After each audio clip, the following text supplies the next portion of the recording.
नमस्कार दोस्तों, जय हिंद जय Bharat. Welcome my YouTube channel CDRK Saini BEd classes. देखिए, हम हमारे यूट्यूब चैनल के माध्यम से आपके बीएड पाठ्यक्रम पर आधारित पेपरों का अध्ययन कर रहे हैं। आज की लाइव क्लास में हम ज्ञान एवं पाठ्यक्रम पेपर के अंतर्गत स्वदेशी ज्ञान इंडिजीनियस नॉलेज के बारे में अध्ययन करेंगे। तो आप सब बने रहें हमारे साथ, हमारे YouTube चैनल के साथ। और यदि आप हमारे YouTube चैनल पर पहली बार आए हैं तो हमारे YouTube चैनल को सब्सक्राइब करें और पास ही बने बेल आइकन के बटन को जरूर दबा देवें, जिससे हमारे द्वारा जब भी कोई न्यू वीडियो अपलोड किया जाता है या लाइव क्लास चलाई जाती है तो उनके नोटिफिकेशन आपको मिल सके।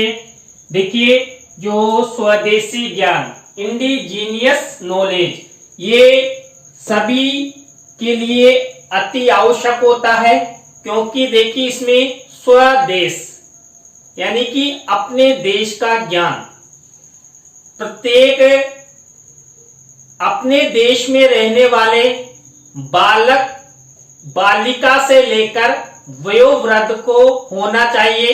अपने देश की नॉलेज सभी को होना कंपलसरी भी है, क्योंकि देश की नॉलेज होगी तभी वो आगे बढ़ सकता है और जो जीवन के उद्देश्य हैं, जो कल्पनाएं हैं, उनको सार्थक किया जा सकता है। देखिए, यहाँ पर इसी ज्ञान से तात्पर्य स्थानीय या पारंपरिक या ग्रामीण लोगों के ज्ञान से है। देखिए, जैसे हमारा भारत देश है, अब भारत देश एक देश है। अब इस देश में रहने वाले जो सभी नागरिक हैं, चाहे वो स्थानीय नागरिक हो या परंपरा के अनुसार यानी प्राचीन समय से ही जो उनकी प्राचीन पीढ़ियां है इसी देश में रही है, या ग्रामीण क्षेत्र में रहने वाले लोग हैं, इन सब लोगों के ज्ञान को स्वदेशी ज्ञान के नाम से जाना जा सकता है। कि इन लोगों में जो ज्ञान नीत है, जिसके द्वारा ये अपना जीवन सफल करते हैं, उद्देश्यों को पूरा करते हैं, तो ये उनके लिए स्वदेशी ज्ञान है। गैर पश्चिमी या पश्चिम विरोधी ज्ञान को स्वदेशी ज्ञान कहा जा सकता है। देखिए, मैंने आपको बताया कि स्वदेशी ज्ञान से तात्पर्य अपने देश का ज्ञान। अब इसके विपरीत में यानी कि दूसरे देशों का ज्ञान, जैसे पश्चिमी देशों का ज्ञान, तो उसे हम स्वदेशी ज्ञान कह सकते हैं। इसे हम पश्चिम विरोधी ज्ञान भी कह सकते हैं। कई बार हम बार बार आंदोलन करते हैं, स्वदेशी अपनाओ देश बचाओ, तो यहाँ पर भी स्वदेशी ज्ञान को महत्व दिया जाता है। अपने देश का, चाहे वो प्राचीन ज्ञान हो या वर्तमान ज्ञान हो, उस ज्ञान को अधिक महत्व देने से हमारे खुद का ज्ञान विकसित होता है और हमारे देश से प्राप्त ज्ञान के द्वारा हम अपना विकास करते हैं और आगे बढ़ने का प्रयास करते हैं। तो यहाँ पर गैर पश्चिमी या पश्चिमी विरोधी ज्ञान को स्वदेशी ज्ञान कहा जा सकता है। राज्य या राष्ट्र स्तर पर भौगोलिक दशाओं के आधार पर प्रचलित ज्ञान को स्वदेशी ज्ञान के रूप में भी जाना जाता है। देखिए, मैंने आपको शुरू में बताया था कि राज्य या राष्ट्र स्तर पर, जैसे हमारा भारत देश है या हमारा कोई सा भी राज्य है, तो उस राज्य के लोगों, उस राष्ट्र के लोगों के द्वारा जो अपने ही देश में निहित ज्ञान के द्वारा अपना विकास किया जा सकता है, ज्ञान को ग्रहण किया जा सकता है, उसे हम स्वदेशी ज्ञान के नाम से जान सकते हैं। स्वदेशी ज्ञान सरल या स्पष्ट रूप से परिभाषित नहीं किया जा सकता, क्योंकि यह परंपरागत धारणाओं और मान्यताओं पर आधारित होता है। देखिए, यहाँ पर स्वदेशी ज्ञान के द्वारा हम अपना विकास करते हैं, अपने उद्देश्यों का पूरा करते हैं, अपनी कल्पनाओं को सार्थक करते हैं। लेकिन स्वदेशी ज्ञान क्या है ये स्पष्ट रूप से कहीं पर लिखा हुआ लिखित रूप में नहीं है, क्योंकि अभी भारतीय ज्ञान है। अब भारतीय ज्ञान को हर स्थान पर लिखा नहीं गया, एक साहित्य का रूप नहीं दिया गया है, जबकि पश्चिमी जो ज्ञान है इसको स्पष्ट रूप से साहित्य का रूप दिया गया है। इसलिए वर्तमान समय में जो पश्चिमी ज्ञान है उसको अधिक महत्व दिया जाता है, जबकि स्वदेशी ज्ञान लिखित रूप में नहीं होने पर, जबकि देखिए पश्चिमी देशों का जो ज्ञान है उससे पहले जो हमारा स्वदेशी ज्ञान है, इस ज्ञान में हम कई आविष्कार कर चुके थे, लेकिन हमारे पास उनका लिखित प्रमाण नहीं है। तो यहां पर स्वदेशी ज्ञान को परिभाषित इसलिए नहीं किया जा सकता क्योंकि वो लिखित रूप में नहीं है। और जो स्वदेशी ज्ञान है ये प्राचीन या परंपरागत धारणाओं और मान्यताओं पर आधारित है, पौराणिक कथाओं पर आधारित है, जो हम सुनते आ रहे हैं उन पर आधारित है। नृविज्ञान के अंतर्गत स्वदेशी ज्ञान को भौगोलिक क्षेत्र के मूल निवासियों को संदर्भित करता है। देखिए जो स्वदेशी ज्ञान है, इस स्वदेशी ज्ञान को जो नृविज्ञान का जब हम अध्ययन करते हैं तो उसके अंतर्गत भौगोलिक क्षेत्र के मूल निवासियों को संदर्भित करता है। यानी कि मूल निवासियों को संदर्भित करने का मतलब उस क्षेत्र विशेष में जो भौगोलिक क्षेत्र है, इस भौगोलिक क्षेत्र में जो ज्ञान प्रचलित है उसे हम स्वदेशी ज्ञान कह सकते हैं। स्वदेशी ज्ञान पर अधिकांशतः प्रवासियों एवं उपनिवेशवादियों ने कब्जा कर लिया है। देखिए जो हमारे देश का ज्ञान है उस ज्ञान पर हमारे देश में जो प्रवासी आए, उपनिवेशवादी आए, यानी अंग्रेज, फ्रांसीसी, डच, पुर्तगाली हमारे देश में आए, तो हमारे देश के ज्ञान को उन्होंने ग्रहण कर लिया और उसे ऐतिहासिक यानी कि लिखित रूप में परिवर्तित कर अपना ज्ञान बना लिया। जबकि हमारे भारत देश में प्राचीन काल से ही बहुत अधिक ज्ञान था और हमारी पीढ़ी उस ज्ञान को ग्रहण कर रही थी, अपना विकास कर रही थी, अपने उद्देश्यों और कल्पनाओं को सार्थक कर रही थी। लेकिन हमारा जो भारतीय ज्ञान है ये लिखित रूप में नहीं था, लेकिन हमारे देश में जो ही प्रवासी आए या बाहरी विदेशी आए तो हमारे देश के ज्ञान को उन्होंने क्या किया, एक साहित्य का रूप दे दिया और अपने नाम से प्रचलित कर लिया। तो इसलिए यहाँ पर स्वदेशी ज्ञान पर प्रवासियों और जो उपनिवेशवादी हैं उन्होंने कब्जा कर लिया। स्वदेशी ज्ञान अपने आसपास हो रही घटनाओं और समस्याओं को जानने, मापने, योजना बनाने और समस्या समाधान में स्थानीय लोगों द्वारा अधिक किया जाता है। देखिए ग्रामीण क्षेत्र में यदि कोई व्यक्ति है या उसके साथ कोई समस्या, कोई घटना घटित हो जाती है तो उसके निराकरण, उसको दूर करने में वो स्वदेशी ज्ञान का उपयोग करते हैं। देखिए आपने कई बार देखा है कई छोटे बच्चे बोरवेल में गिर जाते हैं। अब बोरवेल में गिर गए तो उन्हें कैसे निकाला जाए, तो यहाँ पर देसी, देखिए स्वदेशी ज्ञान को देसी ज्ञान भी कह सकते हैं। तो वहां पर स्वदेशी ज्ञान यानी देशी ज्ञान का प्रयोग कर बच्चे को बाहर निकाला जाता है। कई बार कई व्यक्ति कुएं में गिर जाते हैं तो कुएं में से कैसे निकाला जाए, तो स्वदेशी ज्ञान का प्रयोग यहाँ पर किया जाता है। तो यहाँ पर जो स्वदेशी ज्ञान है ये स्वदेशी ज्ञान घटनाओं, समस्याओं को जानने, मापने और योजना बनाने में व्यक्ति विशेष के लिए बहुत उपयोगी होता है।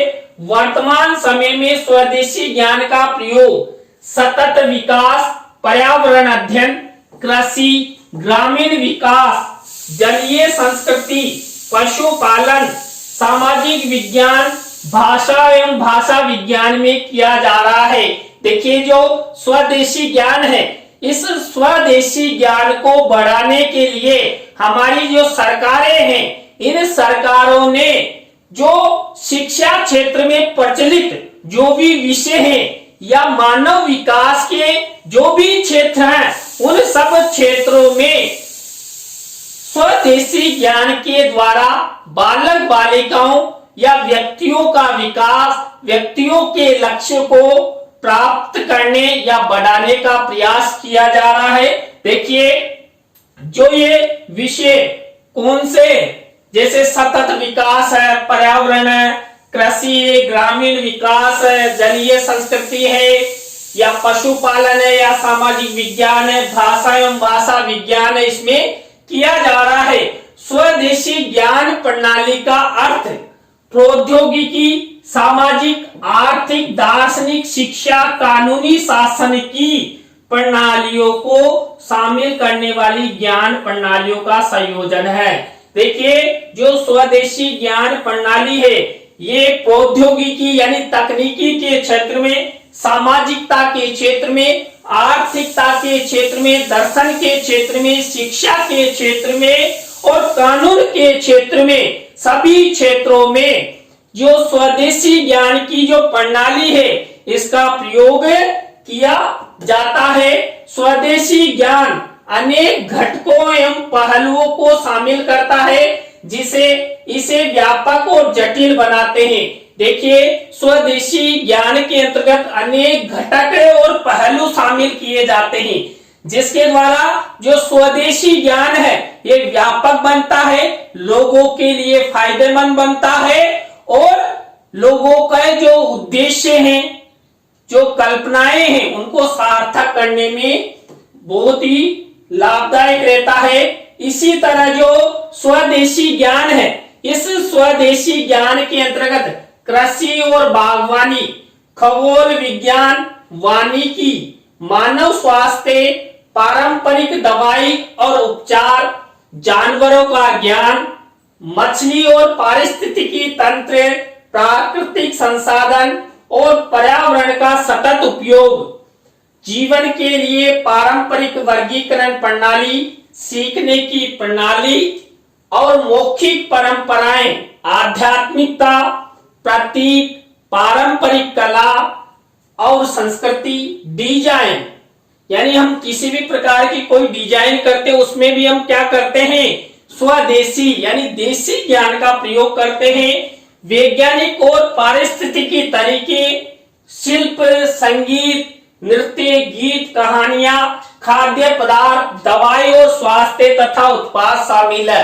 देखिए, ये जो भी हमने यहाँ पर आपको बताए, इन सब में स्वदेशी ज्ञान का उपयोग किया जाता है। देखिए, हम पाश्चात्य संस्कृति का ज्ञान लेने नहीं जाते हैं। जैसे हम भारतीय लोग हैं, तो हमारी जो प्राचीन पीढ़ी है, जो हमारी मान्यताएं हैं, या हमें परंपरा के द्वारा जो ज्ञान प्राप्त मिलता है, उसे हम कई बार प्रयोग में लेते हैं। स्वदेशी ज्ञान प्रणालियां अधिक संचयी होती है, जो पीढ़ियों के अनुभव, हमारी जो प्राचीन पीढ़ी होती है, उनके अनुभव इस स्वदेशी ज्ञान में संचित होते हैं। सावधानी पूर्वक टिप्पणियों और परीक्षणों, बेसिक प्रयोगों का प्रतिनिधित्व करती है। कौन?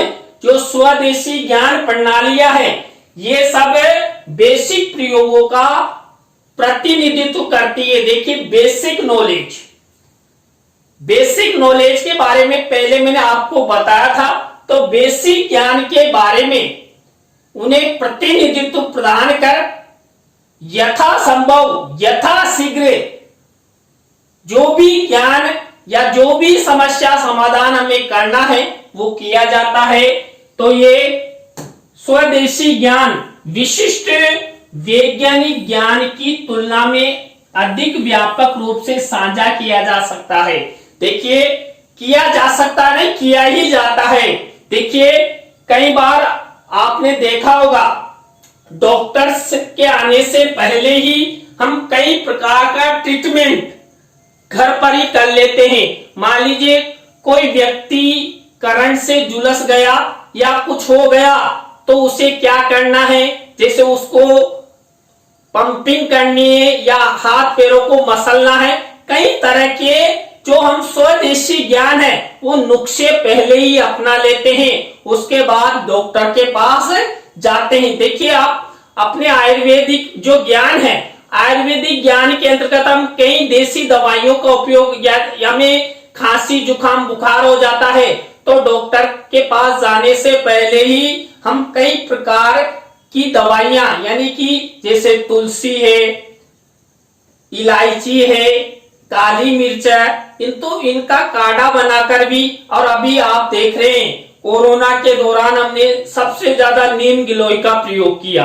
तो जो स्वदेशी ज्ञान है, स्वदेशी दवाइयां हैं, आयुर्वेदिक दवाइयां हैं, उनका प्रयोग हम स्वदेशी ज्ञान के अंतर्गत करते हैं। देखिए मैंने आपको यहाँ बता भी दिया है।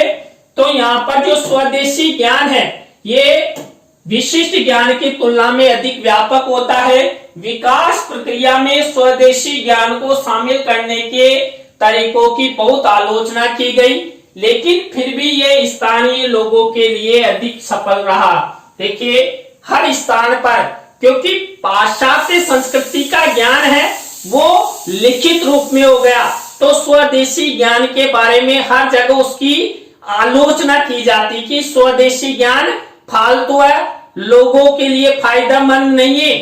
क्योंकि हमारा जो स्वदेशी ज्ञान होता है ये कई लिखित रूप में नहीं होता है, इसलिए यहाँ पर स्वदेशी ज्ञान की आलोचना की जाती है। स्वदेशी ज्ञान को सर्वप्रथम औपचारिक रूप से मान्यता रियो सम्मेलन 1987 में दी गई और थीम रखी गई हमारा आम भविष्य। देखिए हमारा आम भविष्य यहाँ पर स्वदेशी ज्ञान के अंतर्गत ही लिया गया। स्वदेशी ज्ञान के द्वारा जो लोगों का आम भविष्य है उसको सुधारने का प्रयास किया गया। तब से ही कई संस्थानों ने स्वदेशी ज्ञान के प्रति दिलचस्पी दिखाई। देखिए जब यहाँ पर स्वदेशी ज्ञान के बारे में रियो सम्मेलन 1987 में कुछ कहा गया, उसको महत्व दिया गया, तब से ही कई संस्थाओं ने स्वदेशी ज्ञान के बारे में जाना, पहचाना और उसको बढ़ाने का प्रयास किया।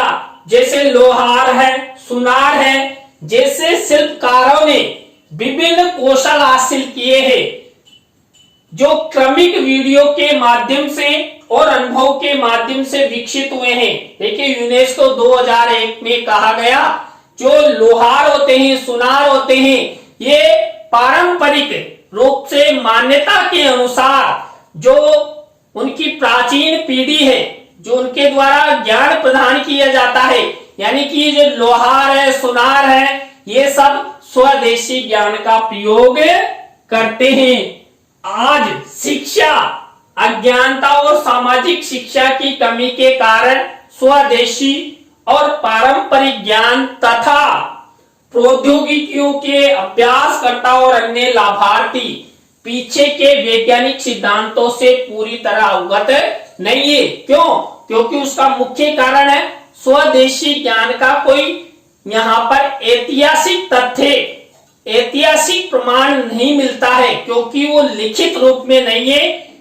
जो स्वदेशी ज्ञान होता है ये बेसिक नॉलेज पर, ये मौखिक रूप से हमारे मस्तिष्क में संग्रहित रहता है और समय आने पर, कोई घटना घटित होने पर हम बेसिक नॉलेज के आधार पर हम स्वदेशी ज्ञान का प्रयोग करते हैं। तो देखिए आज की क्लास में हमने स्वदेशी ज्ञान, इंडिजीनियस नॉलेज के बारे में अध्ययन किया। आज की क्लास आपको कैसी लगी कमेंट्स में हमें जरूर बताएं। अच्छी लगी हो तो लाइक करें, कमेंट्स करें और शेयर जरूर करें दोस्तों। इसी तरह नए टॉपिक के साथ हम आपसे फिर मिलेंगे CDRK Saini BEd classes YouTube channel पर। जय हिंद, जय भारत, राम राम।